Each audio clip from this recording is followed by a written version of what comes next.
QI, the show-off show that sits at the front of the class shouting, me, sir, me, sir, me, while other quiz shows are snogging behind the bike sheds. Tonight, we're celebrating genius with 4 of the most brilliant minds in the country. The Einstein of entertainment, David Mitchell. The Da Vinci of drollery, Dara O'Brien. The Galileo of gags, Graham Norton. And the Morecambe of wise, Alan Davis.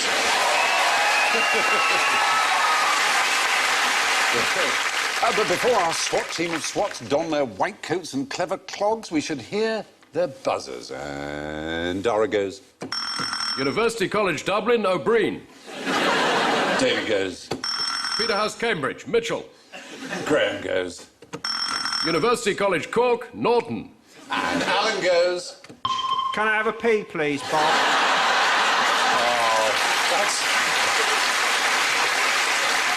That's actually completely unfair because Alan is, in fact, a graduate of the University of Kent and he actually holds an honorary doctorate. So, Alan, could you press your buzzer again? We put it right. The doctor will see you now! Now, we have a very difficult first question, so I'm going to give you a bit of help. What I'd like you to do, you should have a bit of tissue somewhere near you. Can't see anything. No. Have you got tissues anywhere? Yeah. I want you to stick a piece of tissue up your left nostril. Right. Like as if you had a nosebleed or something. This is weird, OK? Left nostril. Very good. You've all passed that test, well, 2 of you have. Still working. I'm going for real penetration. Yes. Well, I can feel that there. Whoa! It came out your ear. That would be a worry. All right. Now say something intelligent.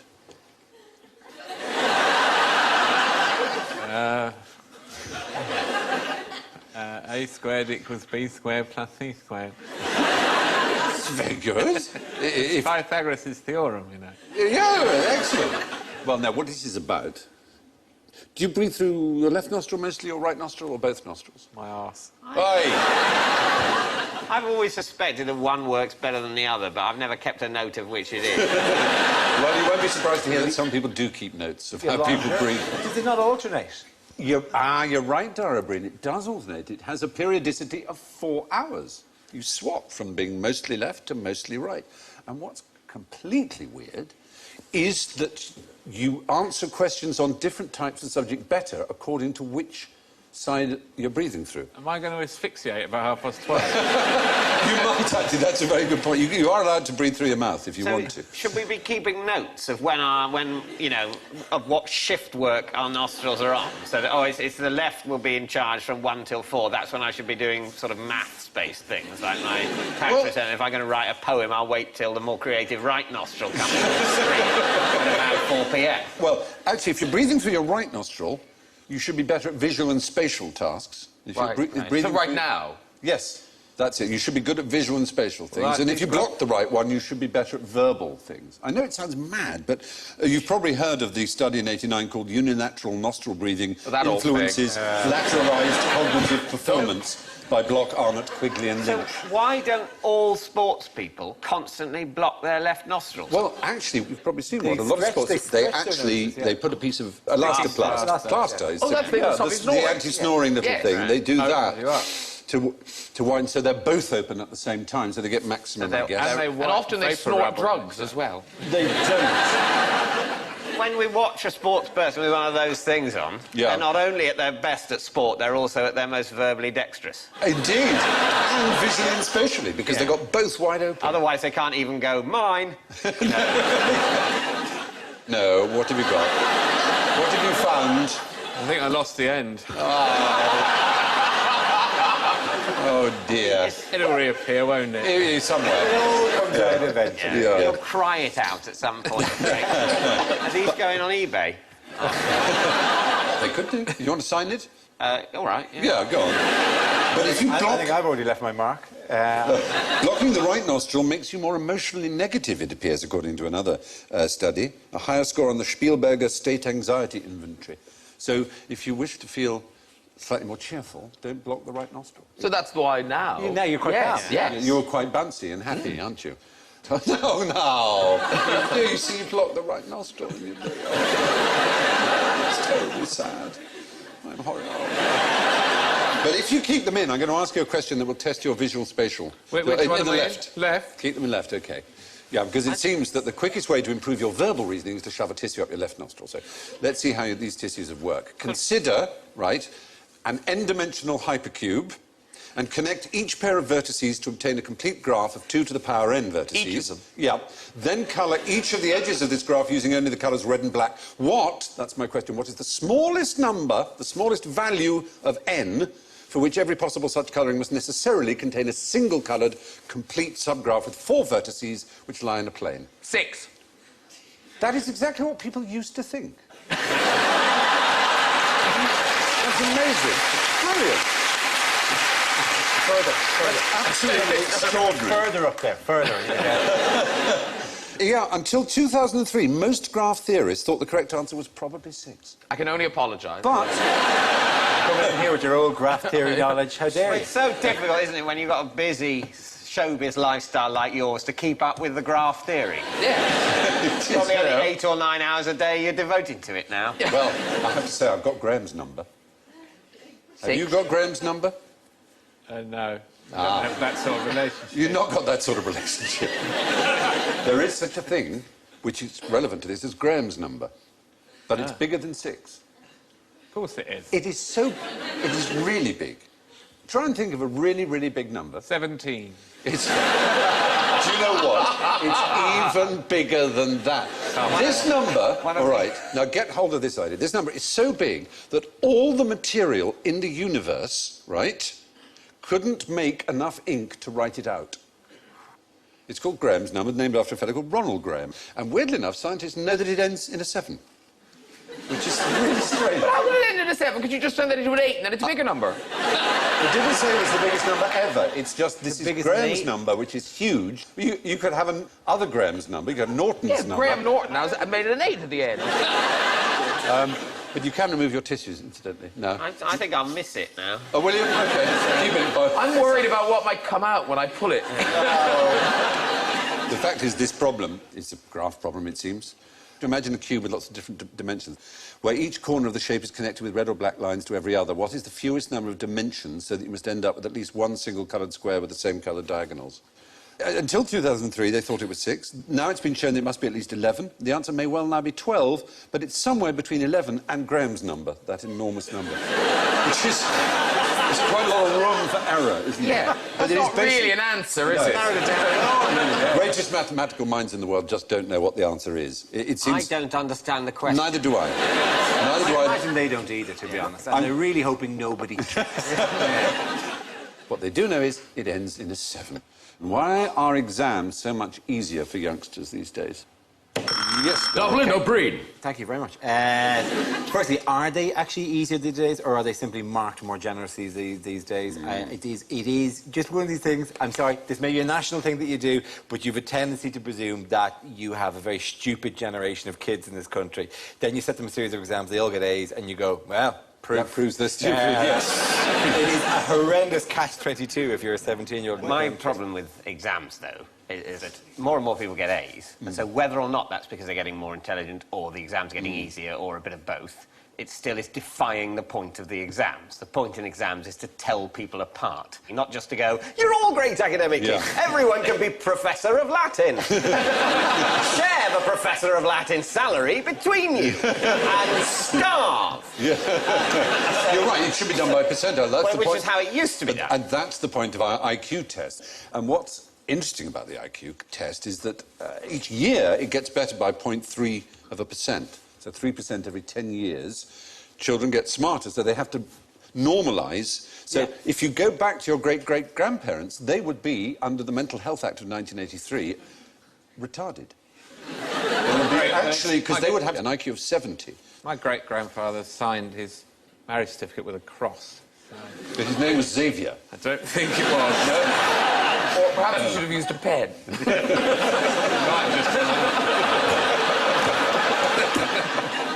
The only thing that you might say is quite sober and interesting about this thing, it's called the Flynn effect, the fact that people are getting better and better at it, is under American law, if you have an IQ of 70 or less, you cannot be executed for a capital crime. You're considered retarded, and therefore Flynn has often had to go. You know, people might have an IQ of 72, which means they're going to die. And he will say, but this was taken when he was a child. Surely- And actually, revising upwards the 100 norm, he's actually 68 or something. So he is technically retarded, and he can save lives by doing that. Quite It's a easy very to weird. throw an IQ test, I'd have thought. Yeah, but they're taken as children. That's the point. They're not smart enough to throw an IQ test. They're smarter to realise. But they're usually Also, that is taken really as children, planning a that's the murder. If you're point. 7, going, I'll put a circle here. In 15 years, you're dead. It's kind of the reverse of the sort of eugenicist argument that the Americans are using, where they're letting the stupid live, though. But anyway, young people find IQ tests easier than their parents because apparently they're exposed to more problem solving in their life. Maybe geniuses are born, not made, and if so, how would you create a genius? Is there a way of ensuring a genius? Breeding 2 geniuses together. Well, Giving them a high-fibre diet. Exposed to lots of vitamin D from the sun. you mentioned eugenicists earlier. Tell me what eugenics is, then. Yeah, tell us about your theory of eugenics. I'm not sure. It's sort of generally trying to breed people to be brighter and stronger and better at things, and stopping people from breeding if you think they might have stupid or feeble People kids. farming. Nazism. Yes, No, people. basically, Yes, as people husbandry, isn't it? Yeah. Like, And as Alan said, Nazism, of course, is the Yeah. thing that... There were people of quite respectable antecedents and liberal points of view before Nazism who believed it. Eugenics may be a good idea. Lots of people. But Bernard Shaw and many others. But sometimes I did a game show in America a while ago, and there was a contestant on it, this woman, and her sort of interesting fact, her fun fact about herself was that her father had been a serial killer, right? And her other fun fact was she hadn't told her husband that her father was a serial killer till after they were married. So, you know, it's a light-hearted thing, but I'm trying to say to her now, you know, do you think maybe your husband would have been concerned about having children, given that there's, you know, a serial killer in you somewhere? And she went, no, he's been through similar things. His father committed suicide. And you just thought, you've a serial killer and a suicide man, and you thought that was a good gene pool to be splashing around in. You give birth to a child who kills himself lots of times. It's a serial suicide. It's terrifying. When you say after she'd married him, how long? Was it before the speeches? Dad's about to say a few words. This might be worth catching. This may explain why he went with orange. The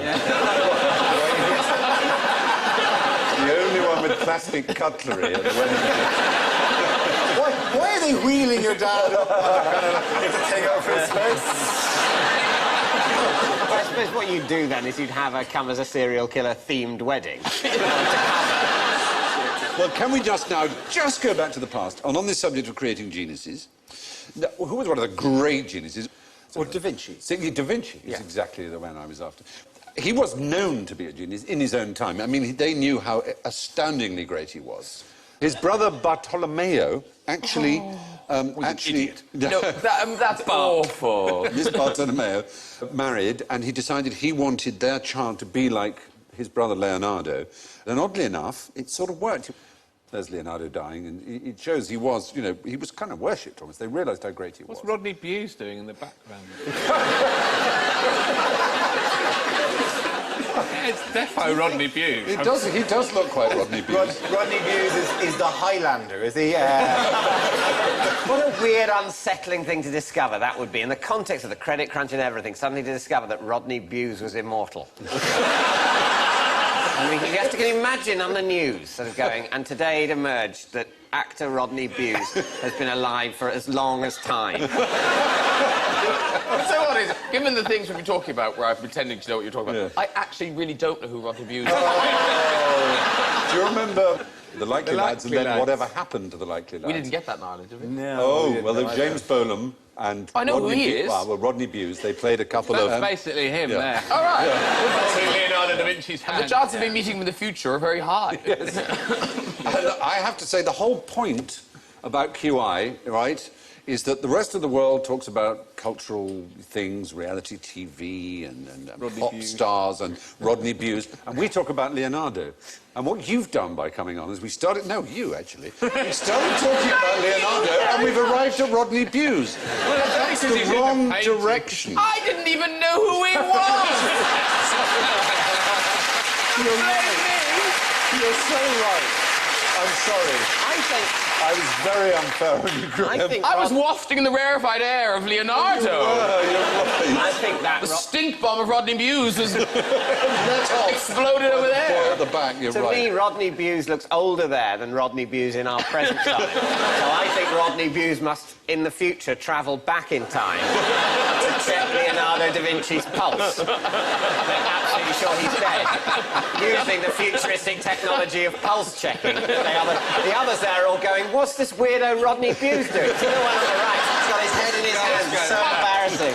Why's he holding his hand? James Bolam. Yeah. Yes, Leonardo was such a genius. He predicted the likely lads. Because he wanted James Bolam and Rodney Bewes has turned up. That's why I was going, oh, no, it's Bew. Yeah. I think it's, the one on the right has definitely got his hand on his head for that reason. Yeah. We ordered John Cleese and Connie Booth. The one on the left is gesturing towards Rodney Bewes as if to say, Leonardo, who's this dick? He's grabbed your He's hand. going to go, seriously? Rodney Bewes? You wanted Rodney Bewes here as a doctor? Well, that's Matthew Kelly, anyway. The one... Oh, no!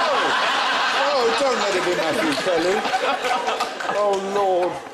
I've now got a horrible feeling that the Brian Blessed on the end has had his head sawn off. Had his brain taken out.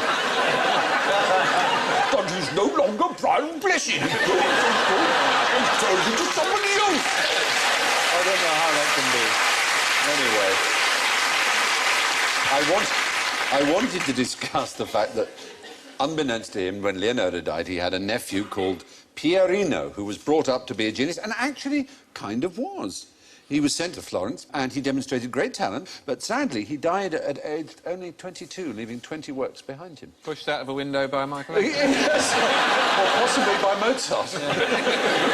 Working in tandem. Yeah, exactly. The two, you can't... Having stolen Rodney Bewes' time-travelling technology. Yes, exactly. Exactly. It all makes sense. Yeah. Sort of. Yeah. Anyway, which was the first animal to be cloned?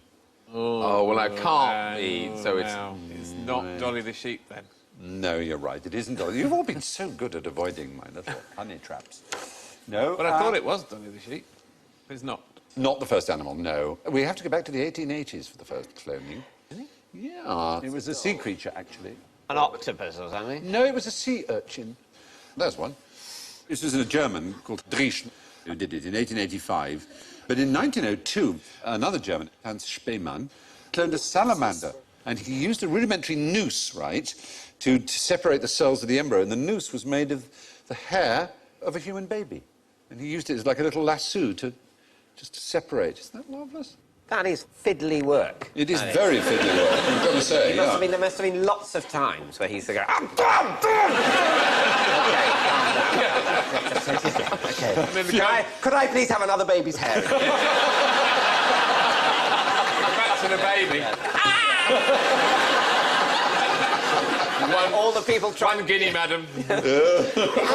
trying to keep him calm. Would you like another? No, I don't want another coffee. I don't want Go. Do you want me to have a go? No, I don't. Oh, you're so right. But Dolly was in 1996. Dolly the sheep is the one that you cleverly avoided. But why Dolly? Why called Dolly? Do you know? It was named after Dolly Parton because the cell came from the mammary glands. Correctly Correctington. Well done, sir. Excellent. Only points.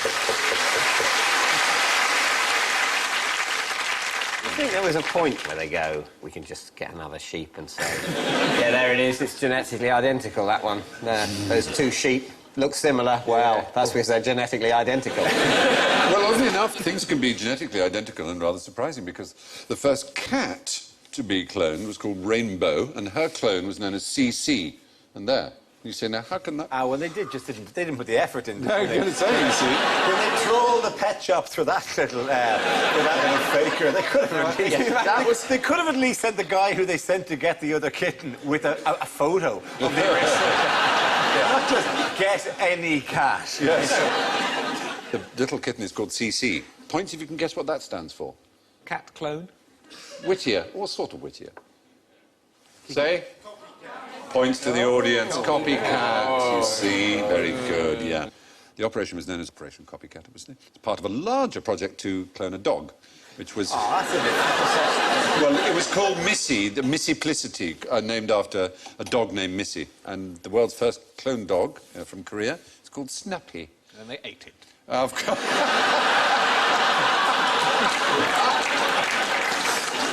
Well, anyway, the point is the first animal to be cloned was the sea urchin way back in 1885. Since then, many other animals have, of course, been given the treatment, including the first cloned cats, which look nothing like each other. No, it doesn't take a genius to know that it's time to look for some general ignorance. So, fingers on buzzers, if you would. How old are you?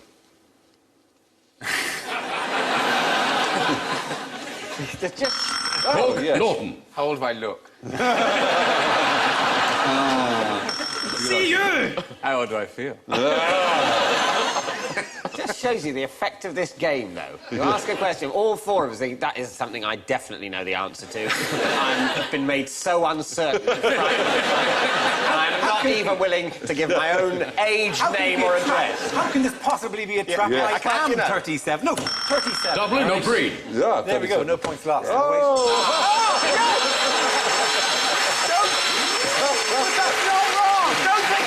You are! We should all do it. I bet you they've got some of it wrong. Peter House Mitchell. 34, eh? 34. Oh,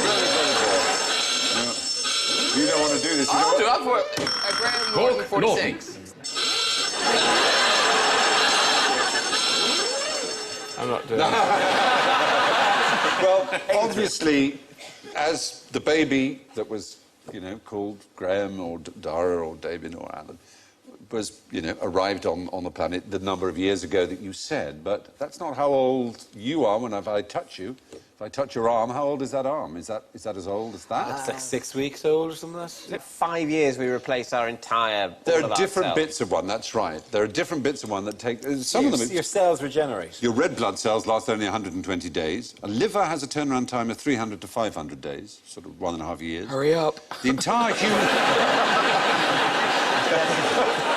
Give it a chance to recover. The entire human skeleton is replaced every 10 years or so. So all your bones. Really? Replaced, yeah. That's good, isn't it? Yeah, it is.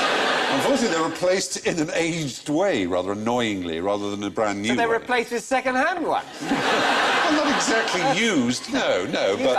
I'm thinking of trading in my 8-year-old Mazda for an 8-and-a-bit-year-old Mazda. I'm afraid that's how it goes, yeah.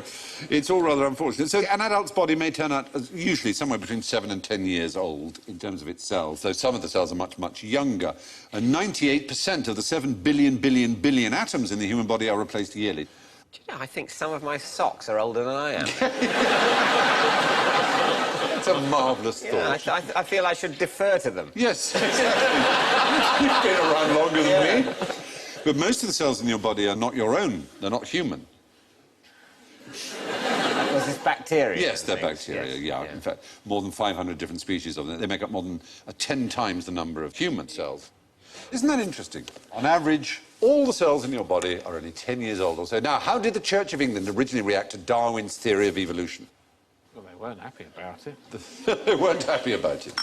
Dublin or Breed?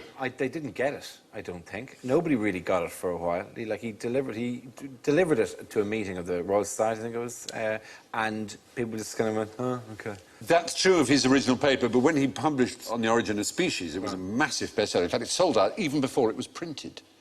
And he was a gigantic figure of his time. He was one of only 5 people, not royal, to be given a burial at Westminster Abbey.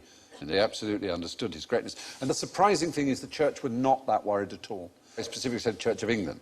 But for many years, most churchmen had encouraged people to believe that a lot of the Bible is metaphorical and it's not literally true. But If there's anything shocking about it to them, it was that it shows nature doesn't care. Yeah. The idea of a lineal evolution they thought was fine. That might have been part of God's plan. But if your true understanding of evolution also shows that nature is completely horrific. That was a major part the Victorians hated because they thought they loved their countryside and they loved bird song. Mrs. Alexander's, you know, all things bright and beautiful. Yes, so and instead they're locked in a vicious struggle for survival exactly. where all animals are hungry and afraid and they die before they get old, and it's a miserable, hard life. Unless they live in zoos when they're quite stress-free. It is. It's a life they wouldn't expect in the wild. Yeah. So, On the Origin of the Species was widely respected by mainstream churchmen at the time of its publication. And finally, how many brains did the man with 2 brains have? 2. Yes. That's brilliant.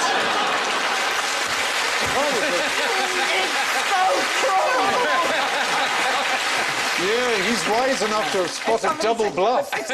It's just the technique of the bully. You go, oh, you hit us. And then you go, oh, what do you think I was going to hit you? Oh, no, I'm not going to hit you. Oh, I'm just as my hand to stroke you. And we're here being...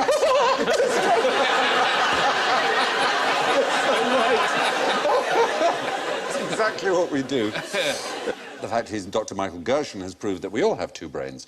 Your gut has its enteric nervous system, and it's the only part of our body that can operate perfectly if all connection is cut from the upper brain, from the real brain, the brain we call the brain, as it were. It doesn't have the intelligence and consciousness that a brain has, but it operates separately. So in that sense, we do have 2 brains. How bright would our stomachs be in the animal kingdom? Would they be cleverer than an octopus? I doubt it. I think they're just good at one thing, and that's preparing poo for exit. Because basically, it's not even the stomach, it's below it is the gut. It's the greater and lesser intestine and the colon, essentially, are the bits with the brain. Like all of us, the man with 2 brains actually did have 2 brains, according to the latest thinking. The gut does act as a separate brain. So pens down and stop writing. That's it for our exam today, geniuses. Time to mark your papers. Well, my goodness, my gracious. A newcomer with -19, Graham Norton.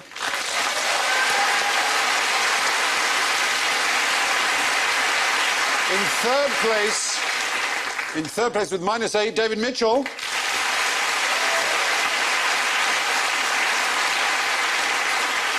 In second place with a very respectable -7, Dara O'Brien.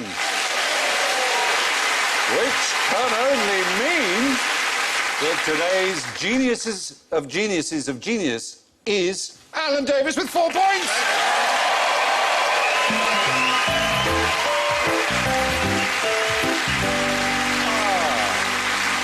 That's all from QI. My thanks go to Graham, Dara, David and Alan, and I leave you with that genius Leonardo da Vinci's favourite joke. It was asked of a painter why, since he made such beautiful figures, which were but dead things, why his children were so ugly. To which the painter replied that he made his pictures by day, but his children by night.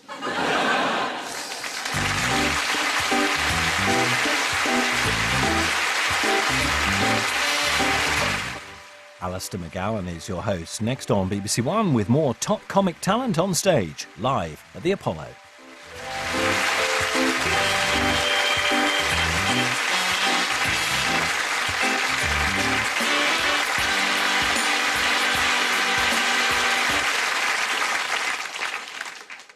Cue music. Sometimes I feel like throw my hands up in the air.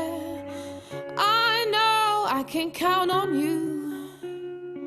What we should be looking for are the dancers that haven't reached their potential, that have room to grow. It's not often I watch dance and get goosebumps. Nigel and Arlene put the best to the test. Thank you. Absolutely phenomenal. So You Think You Can Dance starts tomorrow at 6 on BBC One. This is Bellamy, who's been just superb all night. This is a shot by Gibson, 1-0 Manchester United. Tevez might go for goal himself here and finds the net spectacularly. They're 1 game away from a shot at the first silverware of the season. Manchester City v Manchester United. The League Cup semi-final Wednesday at 7:30 on BBC One. She's engaged to the most eligible bachelor in New York. Shame she's still got a husband down south. Reese Witherspoon stars in the romantic comedy Sweet Home Alabama.